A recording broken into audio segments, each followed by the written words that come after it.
दुनिया रसूलुल्लाह अलैकुम सलाम काबे के बदरो दूजा तुम पे करोड़ों दुरूद तैबा के शम्सो दुहा तुम पे करोड़ों दुरूद सलातुन या रसूलल्लाह अलैकुम शाफिरों से जज़ा तुम पे करोड़ों दुरूद दाफ़िए ज़ुमला वला तुम पे करोड़ों दुरूद सलातुन या सलामुन या और कोई गैब क्या तुमसे निहा हो भला और कोई गैब क्या तुमसे निहा हो भला जब न खुदा ही छुपा तुम पे करोड़ों दुरूद सलातुन या रसूलल्लाह अलैकुम सलामुन या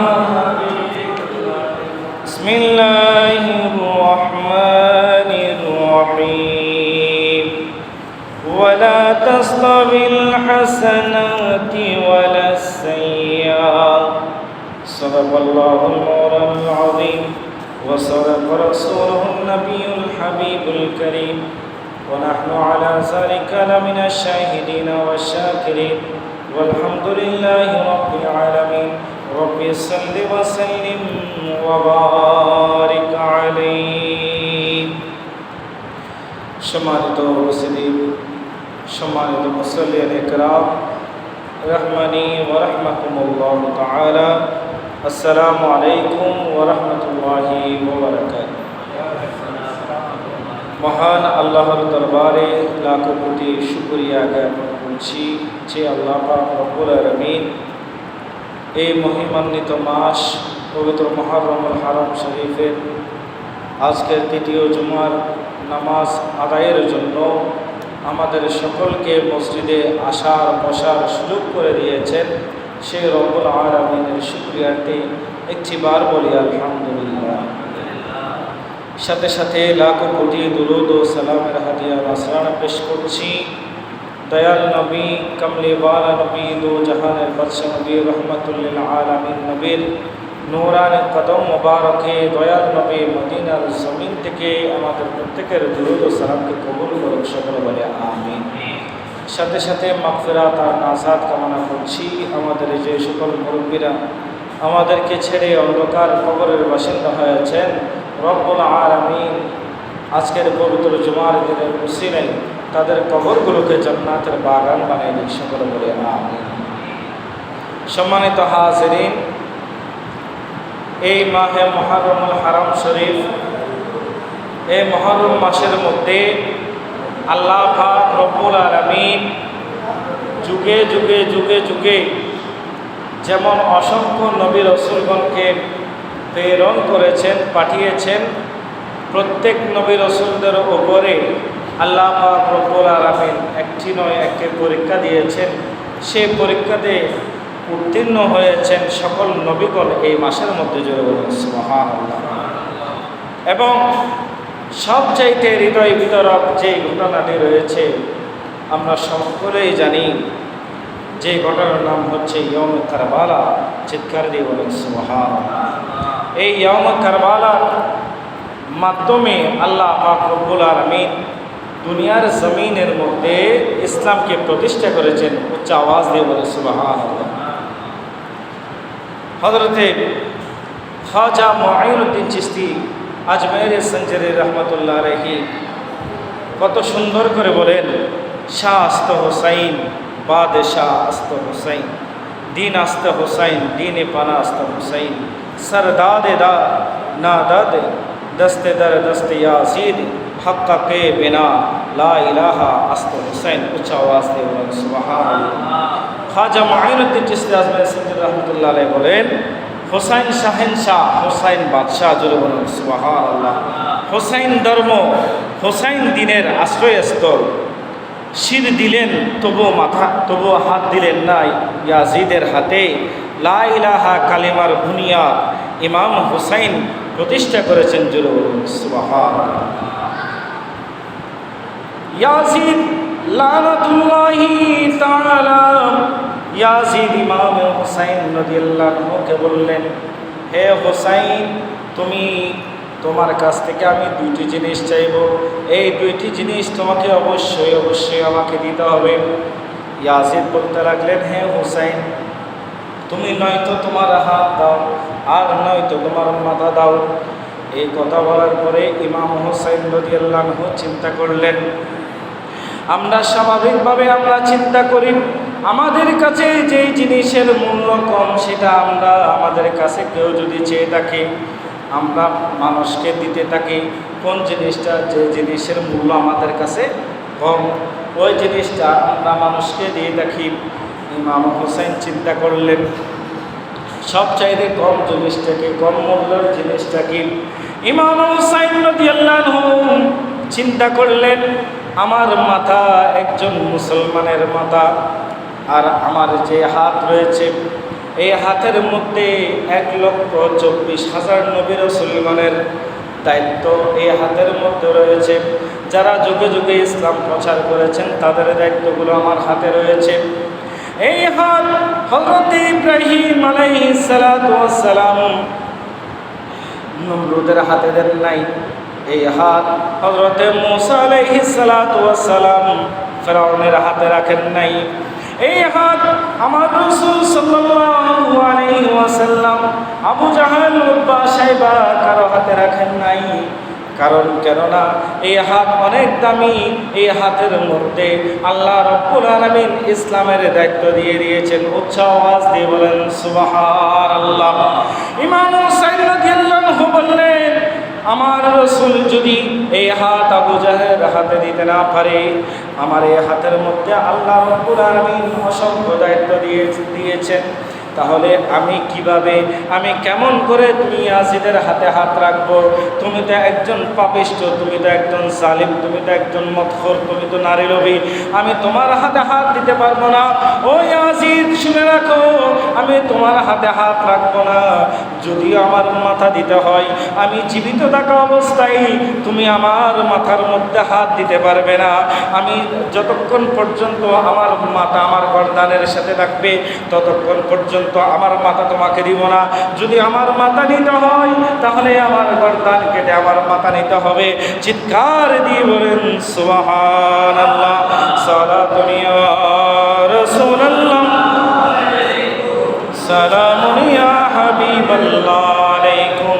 তাহলে ইমাম হুসাইন রাদিয়াল্লাহু আনহু এই ইসলাম প্রতিষ্ঠার জন্য, দ্বীন ইসলাম কায়েমের জন্য আমার নবী যে কষ্ট করে ইসলামকে দুনিয়ার জমিনের মধ্যে প্রতিষ্ঠা করেছেন, আল্লাহর দেওয়া যে নিয়ামত আমাদের জন্য রেখে গিয়েছেন, সেই নিয়ামতকে ইমাম হুসাইনের রক্তের বদৌলতে দিতে হয়েছে। জোরে বলুন না সুবহানাল্লাহ। বাংলার দেশে নয়, গোটা বিশ্বের মধ্যে মুসলমান রয়েছে অনেক, মুসলমানের সংখ্যা বেশি, কিন্তু মুসলমানের সংখ্যার মধ্যে দুটি দল পাওয়া যায়। এক দল হচ্ছে হোসাইনি মুসলমান, আরেক দল হচ্ছে ইয়াজিদি মুসলমান। কি মুসলমান? জোরে বলুন না, কি মুসলমান? ইয়াজিদি মুসলমান। হোসাইনিয়ত হচ্ছে উত্তমতার নাম, উত্তম আদর্শতার নাম হচ্ছে হোসাইনিয়ত, আর ইয়াজিদিয়ত হচ্ছে অধমতার নাম, জালিমতার নাম, নিকৃষ্টতার নাম হচ্ছে ইয়াজিদ। কথা বলেন ঠিক কিনা? এই দুটির মধ্যে পার্থক্য করলে বোঝা যায় কারা হোসাইনি মুসলমান আর কারা ইয়াজিদি মুসলমান। যারা অন্যায়ের সাথে আপোষ করে না, যারা যখন কেউ জুলুম করে সে জুলুমের বিরুদ্ধে দাঁড়িয়ে যায়, যখন কেউ অন্যায় করে সেখানে সিনা টান টান করে দাঁড়িয়ে যায়, যারা কাউকে অন্যায় করতে প্রশ্রয় দেয় না, অন্তর থেকে ইয়াজিদিয়াতকে বের করে দেয়, তাদের নাম হচ্ছে হুসাইনিয়ত। জোরে বলুন সুবহানাল্লাহ। হালাল পথে আপনি যে ইনকাম করছেন, সেই সম্পদ অর্জন করছেন হালালভাবে, সেখানে কোনো গুনাহ নাই। কিন্তু আপনি অন্যায়ভাবে লুণ্ঠন করেছেন, অন্যায়ভাবে মানুষ থেকে অন্যায়ভাবে আপনি টাকা নিয়ে নিয়েছেন, সম্পদ অর্জন করেছেন অন্যায়ভাবে জুলুম করে, আপনি ক্ষমতার লোভে আপনি কাউকে দেখছেন না, আপনার চোখে কাউকে মানুষ বলে মনে হয় না, আপনি যার উপর ইচ্ছা তার উপরে জুলুম করছেন, এমনও আছে না নাই? এদেরকে বলা হয় ইয়াজিদি মুসলমান। ইয়াজিদ ইমাম হুসাইনকে শহীদ করলেন। ইয়াজিদ বলছেন আমার কাছে ক্ষমতার দরকার। কিসের দরকার? ক্ষমতার দরকার। ইয়াজিদ বলছে আমার কবরের ভয় নাই, হাউজে কাউসারের ভয় নাই, হাসরের ময়দানে কি হবে সেটার ভয় নেই। আমি প্রয়োজনে মনে হলে নবীর আওলাদকে শহীদ করে দিব, পুরো নবীর বংশকে নির্বংশ করে দিব, আমার কোনো সমস্যা নেই। আমি তারপরও আমার ক্ষমতার মসনদে বসে থাকবো। এটার নাম হচ্ছে ইয়াজিদিয়ত। উচ্চ আওয়াজ দিয়ে বলুন নাউজুবিল্লাহ। সালাতুনিয়া সালামুন ইয়া হাবিবাল্লাহ আলাইকুম। ইমাম হুসাইন রাদিয়াল্লাহু আনহু যখন কারবালার প্রান্তরের মধ্যে ইয়াজিদ বাহিনীর সাথে যখন মোকাবেলা করতে যাবেন, একে একে ইমাম হুসাইনের সাথে যে ৭২ জন যারা ছিলেন, তাদের মধ্যে ৩২ জন ছিলেন শুধুমাত্র মহিলারা, যারা কোনো যুদ্ধ করেন নাই, কারবালার প্রান্তরের মধ্যে যান নাই। আর বাকি যারা ছিলেন তারা সকলে পুরুষ ছিলেন। একে একে এক একজন করে করে শহীদ হয়ে গেলেন। ইমাম হুসাইনের একজন সন্তান, যার নাম হচ্ছে ইমামে জৈনুল আবেদিন রাদিয়াল্লাহু আনহু। জৈনুল আবেদিন রাদিয়াল্লাহু আনহু তিনি অনেক অসুস্থ ছিলেন, খুবই দুর্বল ছিলেন। ইমাম হুসাইন রাদিয়াল্লাহু আনহু কারবালার প্রান্তরে যাওয়ার আগে তার পরিবারের সাথে দেখা করলেন, প্রত্যেকের সাথে জোরে জোরে দেখা করলেন। এবং ইমামে জৈনুল আবেদিন রাদিয়াল্লাহু আনহু বলছেন, ও আমার পিতা, ও আমার বাবা, আমাকে যুদ্ধে যাওয়ার জন্য অনুমতি দিন, আমিও যুদ্ধ করব, কারবালার প্রান্তরের মধ্যে আমিও যুদ্ধ করব। ইমাম হুসাইন বললেন, না না, তোমার যুদ্ধে যাওয়ার কোনো অনুমতি নেই। তখন ইমামে জৈনুল আবেদিন রাদিয়াল্লাহু আনহু বলতে লাগলেন, ও আমার বাবা, আমি যদি আজকে আপনার সাথে যদি কারবালার প্রান্তরের মধ্যে যুদ্ধে না যাই, তাহলে হাসরের ময়দানে আমার নবীকে কিভাবে চেহারা দেখাবো, আমার নবীকে আমি কি জবাব দিব, আল্লাহকে কি জবাব দিব? তখন ইমাম হুসাইন রাদিয়াল্লাহু আনহু বলছেন, ও আমার পুত্র, শোনো শোনো, হাসরের ময়দানে আল্লাহ রব্বুল আলামিন অনেক প্রশ্ন করবে। হাসরের ময়দানে আমার নবীর যে উম্মতগুলো রয়েছে, তাদেরকে জান্নাতের পথ দেখানোর জন্য আমার নবীর যে উত্তরসূরিরা রয়েছে, কিয়ামত পর্যন্ত যারা আসবে, তাদের কাছে আমার নবীর আওলাদ থাকতে হবে। আমার কোনো আওলাদ নাই, একমাত্র তুমি আওলাদ রয়েছো। কিয়ামত পর্যন্ত তোমার নসল দিয়ে আমার আওলাদরা, আমার নবীর আওলাদরা আসতে থাকবে। উচ্চ আওয়াজ দিয়ে বলেন সুবহানাল্লাহ। ইমাম হুসাইন রাদিয়াল্লাহু আনহু ইমামে জৈনুল আবেদিন রাদিয়াল্লাহু আনহুকে খেলাফত দিয়ে গেলেন, তুমি যুগে যুগে আমার নবীর দ্বীন ইসলাম প্রচার করবে এবং তোমার বংশধর যারা আসবে তারাও ইসলাম প্রচার করবে।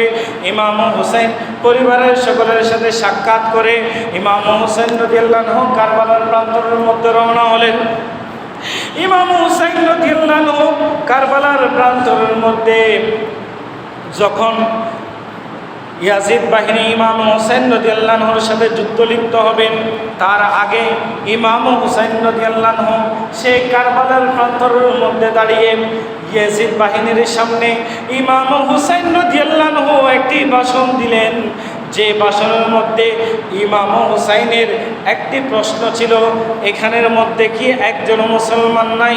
চিৎকার দিয়ে বলেন নাউজুবিল্লাহ। ইমাম হুসাইন রাদিয়াল্লাহু আনহু সেই ভাষণের মধ্যে দাঁড়িয়ে বললেন, ও ইয়াজিদ বাহিনী, ও সীমান, আজকে আমি তোমাদের সামনে দাঁড়িয়ে আছি, তোমরা কি আমাকে চিনতে পারছো না? আমি হচ্ছি দয়াল নবী, কামলিওয়ালা নবী, দু জাহানের বাদশা নবী, রহমাতুল্লিল আলামিন নবীর একমাত্র আদরের নাতি। আমি হচ্ছি আদরের নাতি, আমি হচ্ছি ইমাম হাসান রাদিয়াল্লাহু আনহুর ছোট ভাই। আমি এবং আমার ভাই ইমাম হাসান রাদিয়াল্লাহু আনহু, আমার রাসূল পাক সাল্লাল্লাহু আলাইহি ওয়াসাল্লাম ঘোষণা দিয়েছেন, আমরা দুটি জান্নাতের দুটি ফুল, জোরে বলুন সুবহানাল্লাহ। আমরা দুই ভাই জান্নাতের মধ্যে যুবকদের সরদার থাকব। আমরা দুই ভাই, আমার নবী যখন হাউজে কাউসারের নিকট তোমাদেরকে পানি পান করাবে, যারা জান্নাতের মধ্যে যাবে, আমার নবী যখন হাউজে কাউসারের পানি পান করাবে, তখন সেই মুহূর্তের মধ্যে আমরা দুই ভাই, আমার নানা জান, আমার নবীর দুই পাশে বসে থাকবো। চিৎকার দিয়ে বলেন সুবহানাল্লাহ। সালাতুনিয়া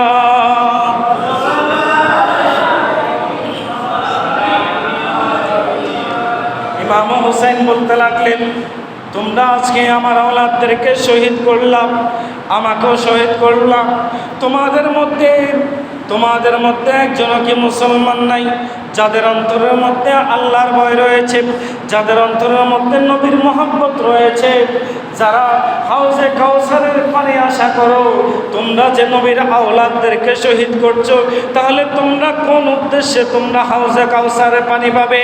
তোমরা তো নবীর আওলাদদের মনের মধ্যে কষ্ট দিয়েছ। চিৎকার দিয়ে বলেন নাউজুবিল্লাহ। সেই জন্য ইমাম হুসাইন রাদিয়াল্লাহু আনহু এবং ইয়াজিদের মধ্যে যে দ্বন্দ্ব হয়েছে, আল্লাহ রাব্বুল আলামিন কোরআনের মধ্যে ইরশাদ করছেন, ওয়ালা তাস্তাবিল হাসানাতু ওয়ালা সাইয়্যা। ভালো ও মন্দ এক সমান নয়। ভালো ও মন্দ কি নয়? এক সমান নয়। ভালো যারা হুসাইনিয়ত করেছেন, যারা হুসাইনিয়ত ইমাম হুসাইনের প্রেমের মধ্যে জীবন বিসর্জন দিয়েছেন, তারা হচ্ছে ভালো পথে আছে। আর যারা ইয়াজিদের কালচারের মধ্যে রয়ে গেছে, তারা হচ্ছে কোন পথে? মন্দ পথে। এই একই কথা ইমাম হুসাইন রাদিয়াল্লাহু আনহু বোন হযরত সাইয়্যিদনা জায়নাব রাদিয়াল্লাহু আনহা যখন কারবালার প্রান্তরের মধ্যে ইমাম হুসাইন রাদিয়াল্লাহু আনহুকে ইয়াজিদ বাহিনী শহীদ করে দিলেন, ইন্না লিল্লাহি ওয়া ইন্না ইলাইহি রাজিউন। হাদিসের মধ্যে রওয়ায়াত আছে, ইমাম হুসাইন রাদিয়াল্লাহু আনহুকে তারা 30টি বল্লমের আঘাত করেছেন এবং 40টি তলোয়ারের আঘাত করেছেন, প্রায় 100-এর উপরে তীর মেরেছেন। কেমন করে ইমাম হুসাইন রাদিয়াল্লাহু আনহু যুদ্ধ করেছেন একা সবার সাথে। এইরকম যুদ্ধ করতে করতে করতে করতে ইমাম হুসাইন রাদিয়াল্লাহু আনহু ঘোড়া থেকে পড়ে গেলেন। এরপরও ইমাম হুসাইন তলোয়ার চালাতে লাগলেন। শেষ পর্যন্ত যখন ইমাম হুসাইন রাদিয়াল্লাহু আনহুর শক্তি শেষ হয়ে আসলো, দুর্বল হয়ে আসলো, চারিদিক থেকে ইয়াজিদ বাহিনী ঘিরে ফেললো, তখন ইমাম হুসাইন রাদিয়াল্লাহু আনহু বলছেন, আমাকে নামাজ পড়ার সুযোগ দাও। জোরে বলুন না সুবহানাল্লাহ। কিসের সুযোগ? কিসের সুযোগ? নামাজের সুযোগ। তারা ইমাম হুসাইন রাদিয়াল্লাহু আনহুকে আসরের নামাজ পড়তে দিলেন, আর নামাজের মধ্যে ইমাম হুসাইন রাদিয়াল্লাহু আনহুকে কি করে দিলেন? শহীদ করে দিলেন। চিৎকার দিয়ে বলে ইন্না লিল্লাহি ওয়া ইন্না ইলাইহি রাজিউন। ইমাম হুসাইন রাদিয়াল্লাহু আনহু কারবালার প্রান্তরের মধ্যে শহীদ হওয়া অবস্থায়ও ইমাম হুসাইন রাদিয়াল্লাহু আনহু আমাদেরকে শিক্ষা দিয়েছেন, নামাজের শিক্ষা। চলে বলুন সুবহানাল্লাহ। নামাজ অবশ্যই অবশ্যই কী করতে হবে? আদায় করতে হবে। এটা হচ্ছে ইমাম হুসাইনের শিক্ষা। ইমাম হুসাইন রাদিয়াল্লাহু আনহুকে যখন শহীদ করা হলো, ওনার সপরিবারে ইয়াজিদ বাহিনী বন্দি করে ইমাম হুসাইন রাদিয়াল্লাহু আনহুর সপরিবারকে দামেস্কের এক কারাগারের মধ্যে রাখা হলো। ওই দামেস্কের কারাগারের মধ্যে রাখার পরে ইয়াজিদ প্রত্যেকের উপরে বিভিন্নভাবে অত্যাচার করতে লাগলেন। এক সময় যখন অত্যাচার করতে লাগলেন, তাদের সাথে একজন বুড়ি মহিলা ছিলেন, যিনি ছিলেন হাবশী কৃষ্ণাঙ্গ মহিলা। ওই মহিলা হযরতে খাতুনে জান্নাত মা ফাতেমাতুজ জাহরা রাদিয়াল্লাহু আনহার একেবারে শুরু থেকে যিনি দাসী ছিলেন, মা ফাতেমা রাদিয়াল্লাহু আনহার সেবকা ছিলেন, যিনি সব সময় মা ফাতেমা রাদিয়াল্লাহু আনহার সেবা করতেন। ওই মহিলার নাম হচ্ছে সাইয়্যিদা ফিজ্জা রাদিয়াল্লাহু আনহা। উনি প্রতিবাদ করলেন, ইয়াজিদকে বললেন, ও কমবখ্ত ইয়াজিদ, তুমি কি জানো না এরা কারা? এরা হচ্ছে আমার নবীর আওলাদ, এরা হচ্ছে আখিরাতের সরদার, এরা হচ্ছে জান্নাতের সরদার। এদেরকে তুমি কিভাবে আঘাত করতে লাগলা? এদেরকে তুমি কেন আঘাত করছো? এই কথা বলার সাথে সাথে ইয়াজিদের মাথা গরম হয়ে গেল। ইয়াজিদ বলতে লাগলো, ও আমার সৈন্যরা, তোমরা এই মহিলাকে এখনই হত্যা করো। কি করো? এখনই হত্যা করো। সেই কথা বলার সাথে সাথে দুজন সৈন্য দাঁড়িয়ে গেলেন, তলোয়ার বের করলেন। সাথে সাথে ইয়াজিদের যে সৈন্যবাহিনী ছিলেন সেখান থেকে 200 জন সৈন্যরা যারা ছিলেন হাবশী কৃষ্ণাঙ্গ, তারা তলোয়ার বের করে ফেললেন। তারা বলতে লাগলেন, খবরদার খবরদার, কেউ যদি এই মহিলার গায়ের মধ্যে হাত তুলে তাহলে একজনেরও মাথা থাকবে না। কারণ কেননা এই মহিলা যদিও নবীর আওলাদের মহব্বত করে, কিন্তু সে হচ্ছে আমাদের দেশি, সে হচ্ছে হাবশী, সে হচ্ছে কৃষ্ণাঙ্গ।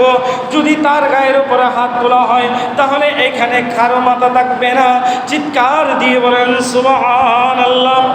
এই ঘটনা দেখার সাথে সাথে হযরতে সাইয়্যিদা জায়নাব রাদিয়াল্লাহু আনহা তিনি বলতে লাগলেন, ও আমার নানা জান, আপনি কি আজকে দেখছেন না?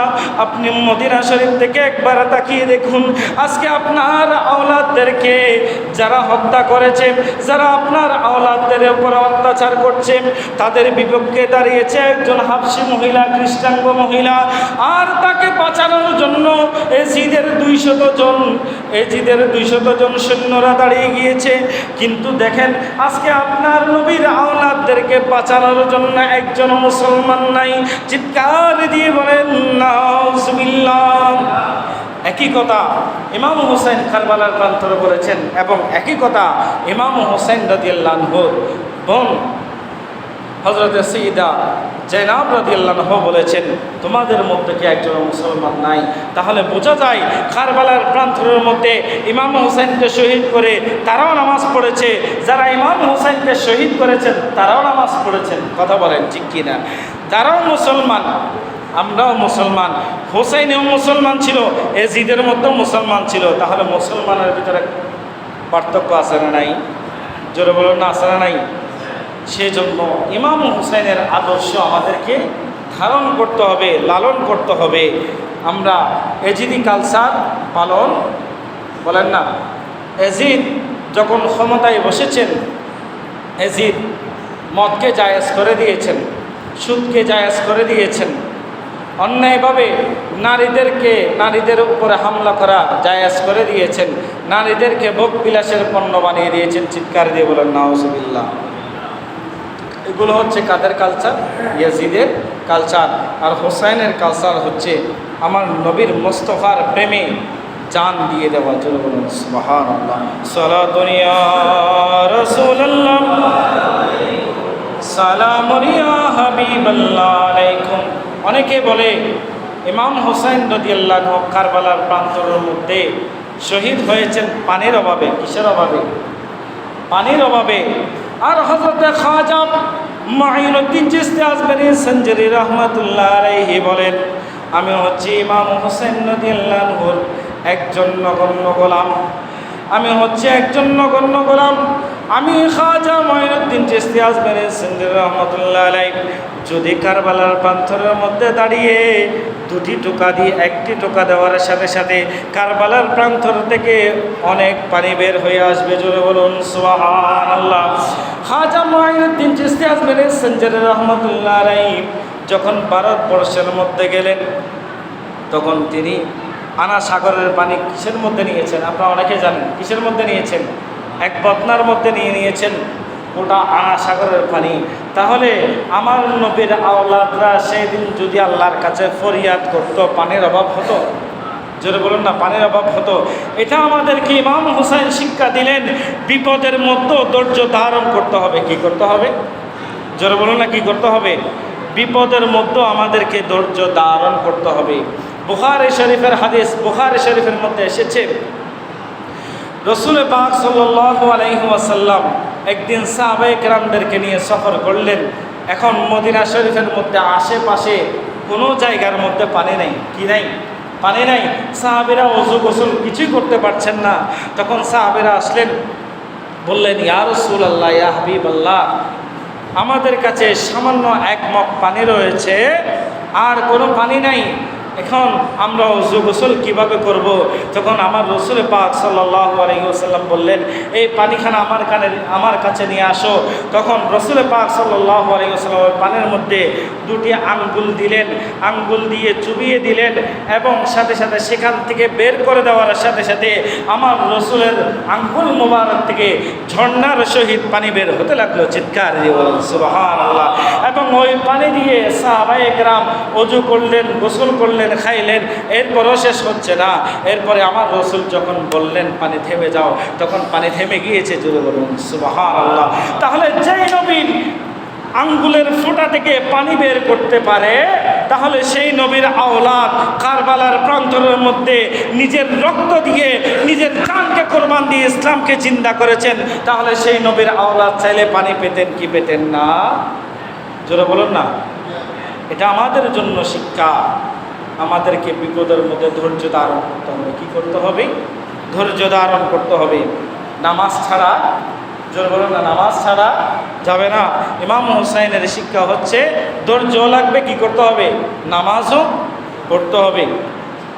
এবং কারো সাথে অন্যায় আচরণ করা যাবে না, কারো সাথে খারাপ আচরণ করা যাবে না। ইমাম হুসাইন রাদিয়াল্লাহু আনহু শহীদ হওয়ার অনেক দিন পরে যখন তার আওলাদদেরকে ছেড়ে দেওয়া হলো, ইমামে জাইনুল আবেদিন রাদিয়াল্লাহু আনহুর দরবারে একজন ব্যক্তি আসলেন। সেই ব্যক্তি অনেক দিন, মানে তাকে শত্রুরা আক্রমণ করবে, তিনি অনেক দিন দৌড়াদৌড়ি করার পরে ইমামে জাইনুল আবেদিন রাদিয়াল্লাহু আনহুর কাছে আশ্রয় নিলেন। আশ্রয় নেওয়ার পরে ইমামে জাইনুল আবেদিন রাদিয়াল্লাহু আনহুর কাছে 3 দিন থাকলেন। কয়দিন? 3 দিন থাকলেন। ইমামে জাইনুল আবেদিন রাদিয়াল্লাহু আনহু তাকে যথেষ্ট পরিমাণে মহব্বত করলেন, আদর ভালোবাসা দিলেন, খাওয়ালেন। এবং তিনি 3 দিন পরে ইমামে জাইনুল আবেদিন রাদিয়াল্লাহু আনহুর কাছ থেকে বিদায় নিলেন। বিদায় নেওয়ার পরে কিছুক্ষণ যাওয়ার পরে আবার তিনি ইমামে জাইনুল আবেদিন রাদিয়াল্লাহু আনহুর কাছে ফিরে আসলেন। ফিরে যখন আসলেন, ইমামে জাইনুল আবেদিন রাদিয়াল্লাহু আনহু বলছেন, তুমি আমার কাছে কেন ফিরে আসলা আবার? তখন সে ব্যক্তি বলতে লাগলেন, হে ইমাম, হে ইমামে জাইনুল আবেদিন, আপনি কি আমাকে চিনতে পারেন নাই? আমি কে? তখন ইমামে জাইনুল আবেদিন রাদিয়াল্লাহু আনহু বলছেন, আমি আপনাকে চিনেছি। আপনি তো ইয়াজিদের সেনাপতি ছিলেন। আপনি কারবালার প্রান্তরের মধ্যে আমার বাবার উপরে হামলা করেছেন, আমার বাবার যারা সাথী ছিল তাদের উপরে হামলা করেছেন। তখন সেই সেনাপতি বলতে লাগলো, আপনি তারপরও আমাকে কিছু করলেন না। তখন ইমাম জাইনুল আবেদিন রাদিয়াল্লাহু আনহু বলছেন, কিভাবে করব তোমাকে? আমরা তো ওই নবীর আওলাদ, আমাদের তো কোনো প্রতিশোধ নেওয়ার কোনো কি নাই, এখতিয়ার নাই। আমাদের কাছে যারা আসবে তারা আমাদের মেহমান, শত্রু হলো তারা আমাদের মেহমান। হে কমবখ্ত, তুমি কিভাবে কি করেছো আমার বাবার প্রতি এবং আমার ভাইদের প্রতি আমি সব দেখেছি। আমি কারবালার প্রান্তরের মধ্যে অসুস্থ ছিলাম, তাঁবুর মধ্যে শুয়ে শুয়ে দেখেছি তুমি কি করেছো, আমি তোমাকে চিনেছি। তুমি এই মুহূর্তে আমার কাছ থেকে চলে যাও। জোরে বলুন সুবহানাল্লাহ। এটা হচ্ছে ইমাম জাইনুল আবেদিন রাদিয়াল্লাহু আনহুর শিক্ষা। ইমাম জাইনুল আবেদিন রাদিয়াল্লাহু আনহু শিক্ষা দিলেন, আমার নবীর আওলাদরা শিক্ষা দিলেন, সে আপনার যত বড় শত্রু হোক তার সাথে কি করা যাবে না? শত্রুতা পোষণ করা যাবে না। তার সাথে ভালোবাসা দেখাতে হবে, মায়া মহব্বত দেখাতে হবে। বাইরে যেটাই যান, সে যখন আপনার ঘরের মেহমান হবে তার সাথে কি করতে হবে? ভালো ব্যবহার করতে হবে। আল্লাহ পাক রব্বুল আলামিন আমাদের প্রত্যেককে ইমামে জাইনুল আবেদিন রাদিয়াল্লাহু আনহু থেকে শিক্ষা অর্জন করার তৌফিক নসিব করুন, সকলে বলে আমিন। প্যারা হাজরিন, এখন আপনাদেরকে আমি একটি গুরুত্বপূর্ণ মাসালা বলব। এই মাসালাটা আমাদের জন্য অতীব গুরুত্বপূর্ণ। হয়তোবা অনেকে জানে, অনেকেই জানেন না। এই মাসালাটা আমাদের জন্য খুবই গুরুত্বপূর্ণ। আমরা প্রত্যেকেই নামাজ পড়ি না? 5 ওয়াক্ত নামাজ ফরজ। মুসলমানদের সর্বপ্রথম যে কাজটি রয়েছে সেটা হচ্ছে নামাজ। ঈমান আনার পরে ঈমানদার হয়েছে, আপনার ফরজ হচ্ছে নামাজ, মুসলমানদের সেটা হচ্ছে চাকরি, সেটা হচ্ছে কি ডিউটি, অবশ্যই অবশ্যই এটা পালন করতে হবে। হাসরের ময়দানে এটার জবাব হবে আগে। কিসের জবাব? নামাজের জবাব। পরবর্তী হিসাব আসছে পরে। হাসরের ময়দানে সর্বপ্রথম কি কিসের হিসাব? নামাজের হিসাব। এখন আসেন, নামাজ সকলেই পড়ে, কিন্তু অনেকেই জানে না নামাজের ভিতরে কিছু ফজিলত রয়েছে। কি রয়েছে? ফজিলত রয়েছে। শুধু নামাজ পড়লাম, মসজিদে আসলাম, ইমাম সাহেবের পিছনে একতেদা করলাম, নামাজ পড়ে সালাম ফিরিয়ে চলে গেলাম, এটার নাম ইসলাম নয়। আপনাকে অনেক কিছুই জানতে হবে, নামাজ সম্বন্ধেও অনেক কিছু কী করতে হবে? জানতে হবে। আল্লাহ পাক রব্বুল আলামিন বলছেন, ওয়ারাব্বাকা ফাকাব্বির, আপন প্রতিপালকের শ্রেষ্ঠত্ব ঘোষণা করো। জোরে বলুন সুবহানাল্লাহ। কি করো? আপন প্রতিপালকের, অর্থাৎ আল্লাহ রাব্বুল আলামিনের শ্রেষ্ঠত্ব কি করো? তোমরা ঘোষণা করো। এখন কীভাবে আল্লাহ রাব্বুল আলামিনের শ্রেষ্ঠত্ব ঘোষণা করবে? আমরা নামাজের মধ্যে আল্লাহু আকবার বলি কিনা? জোরে বলুন আল্লাহু আকবার বলি কিনা? আল্লাহু আকবার বলা এটা কি? আল্লাহর প্রশংসা করা। কি করা? আল্লাহর চাইতে বড় আর কেউ, জোরে বলুন না, আল্লাহর চাইতে বড় আর কেউ। বাইহাকি শরীফের মধ্যে শুআবুল ঈমানের ৪র্থ খণ্ড ৩৬৩ পৃষ্ঠা, হাদিস নাম্বার 2648, এ হাদিসের মধ্যে হযরতে আবু দারদা রাদিয়াল্লাহু আনহু হতে বর্ণিত, তিনি বলেন, রাসূল পাক সাল্লাল্লাহু আলাইহি ওয়াসাল্লাম বলছেন, নিশ্চয় প্রত্যেকটি কাজের একটি সূচনা আছে। আছে না? আপনি যে কোনো কাজ করেন না কেন, প্রত্যেকটা কাজের একটা কি আছে? সূচনা আছে। ঠিক তেমনিভাবে নামাজের সূচনা হচ্ছে তাকবীরে উলা, তাকবীরে তাহরিমা। জোরে বলুন সুবহানাল্লাহ। নামাজের সূচনা হচ্ছে কি? জোরে বলুন না কি? তাকবীরে তাহরিমা, তাকবীরে উলা। যেটা আমাদের কাছ থেকে ছুটে যায়, আমরা নামাজ পড়ি কিন্তু এর তাকবীরে উলা সম্বন্ধে আমরা জানি না। তাকবীরে তাহরিমার কি ফজিলত রয়েছে? ইমাম সাহেব যখন আল্লাহু আকবার বলে নিয়ত বাঁধবে, সাথে সাথে ইমাম সাহেবের সাথে আল্লাহু আকবার বলে নিয়ত বাঁধা, এটা যে কত বড় ফজিলত, এটা আমরা অনেকেই জানি না। জানেন? জানেন না। রাসূল পাক সাল্লাল্লাহু আলাইহি ওয়াসাল্লাম তিরমিজি শরীফের মধ্যে 241 নম্বর হাদিস, এই হাদিসের মধ্যে রাসূল পাক সাল্লাল্লাহু আলাইহি ওয়াসাল্লাম বলছেন, যারা তাকবীরে উলার সাথে নামাজ আদায় করে তাদের জন্য দুটি সুসংবাদ। কয়টি? দুইটি সুসংবাদ।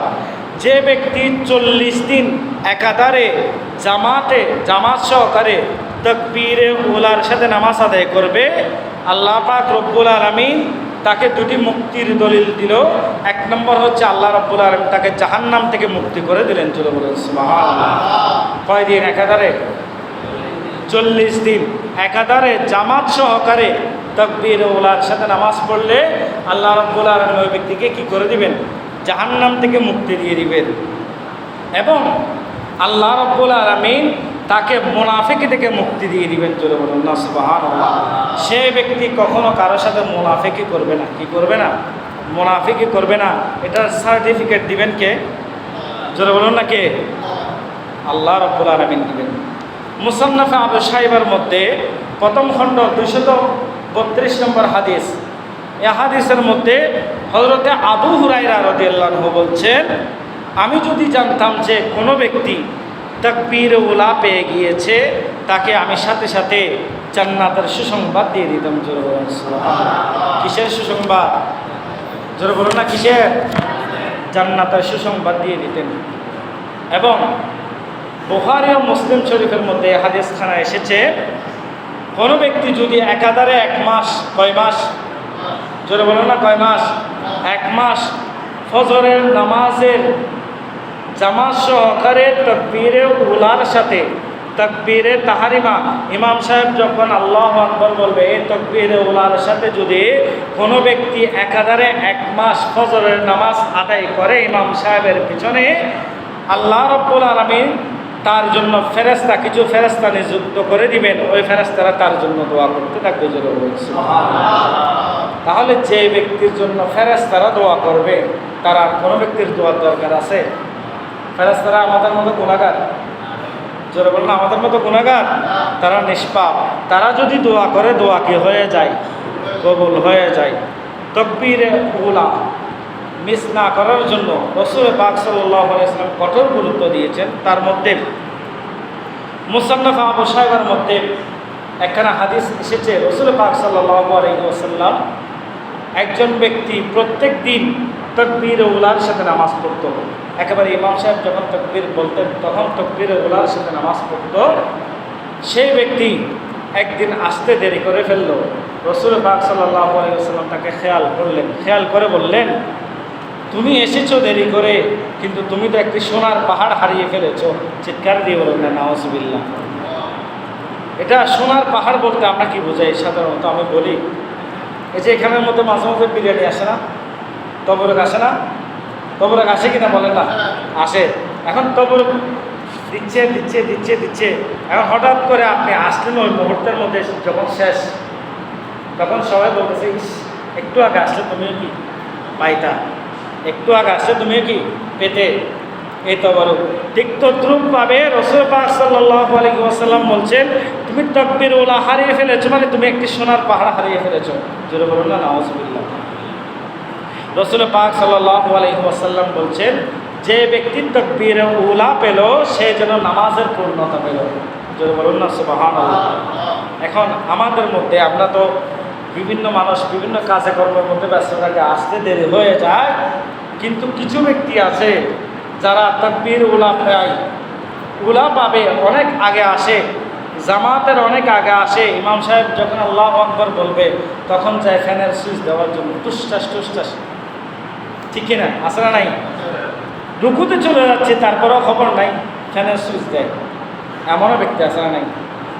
ওই ওযুখানার মধ্যে দাঁড়িয়ে দাঁড়িয়ে গল্প করে। এবার বলছি, এই যে তাকবীরে উলা, তাহলে এই তাকবীর উলা পেলে লাভ না ক্ষতি? যারা বলেন লাভ না ক্ষতি? একাধারে 1 মাস তাকবীর উলার সহিত নামাজ পড়েন, সেই ব্যক্তি কোনোদিন কি করবে না? নামাজ ছাড়বে না। এবং রাসূল পাক সাল্লাল্লাহু আলাইহি ওয়াসাল্লাম গ্যারান্টি দিয়ে দিয়েছেন, আবু হুরায়রা রাদিয়াল্লাহু আনহু গ্যারান্টি দিয়ে দিয়েছেন, সেই ব্যক্তি জান্নাতি। কোনো হিসাব ছাড়া সেই ব্যক্তি কি জান্নাতি। তাহলে আমাদের প্রত্যেককে তাকবীর উলার সহিত নামাজ পড়তে হবে কি হবে না?